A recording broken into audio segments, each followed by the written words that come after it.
Adam Newman is a legend, not just in Silicon Valley, but also across the world. The story of his legendary failure, that is, the collapse of WeWork, has now been told by every newspaper, journal, and OTT network. Despite this massive setback and mass scrutiny, Newman is not ready to say goodbye to entrepreneurship. He is getting on with yet another venture, Flow. And believe it or not, this could be much, much bigger than WeWork. Because Andreessen Horowitz has already written its biggest ever check for the company. Welcome back to Revolution Read On, a daily podcast where we break down one story from the world of business and finance. Click on the subscribe button to never miss an update from us. Here's your story for today. Newman's latest venture is called Flow, and like WeWork, it also involves buying tons and tons of real estate. But this time, Newman is not trying to revolutionize the office space. This time, he's hitting closer to home, or rather, in your home. His proposition: solving the US housing crisis. The US currently has a massive housing crisis and is facing a shortage of 3.8 million homes. That number is equal to the number of homes in New York City. But wait, how can you have a housing shortage? Can't people just build new homes? Well, yes, and the US has lots of land. Only 5% of the country has been utilized for housing and other building projects. Then what is the problem? People, as always. You see, lots of companies want to build more affordable housing solutions in the US, but existing homeowners don't want to let them. Why? Because building affordable housing or even homeless shelters near their homes will bring down the value of their properties. Okay, but they can't just stop construction projects. They can and they have. And the US's weird zoning rules that only allow certain kinds of houses to be built in certain areas is also stopping development. So they have a housing shortage and house prices and rents are rising like crazy. Which is why homelessness is also on the rise. And even for those who can afford a home, things aren't peachy.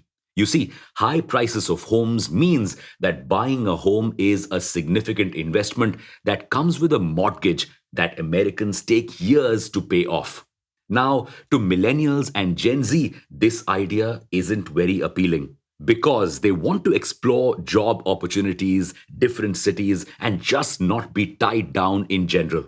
So, buying a house is not an option. But rent prices are now almost equal to monthly mortgage payments. So, renting a house is almost as costly as buying it.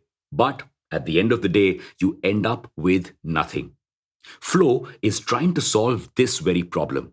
How? By connecting people through transforming their physical spaces and building communities where people spend the most time, their homes. In simple words, it is trying to give renters some equity in the house they're paying for and a sense of community. How?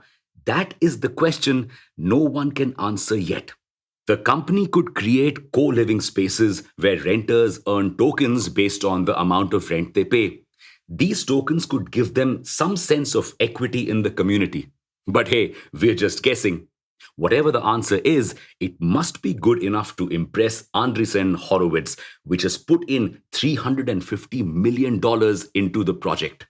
Here's a fun fact. It is ironic that Andreessen Horowitz is supporting a housing project since Mark Andreessen was one of the people responsible for shutting down an affordable housing project in his neighborhood. The value of this new startup, about which we know almost nothing, is $1 billion. Yup, that's how easy a unicorn is to build.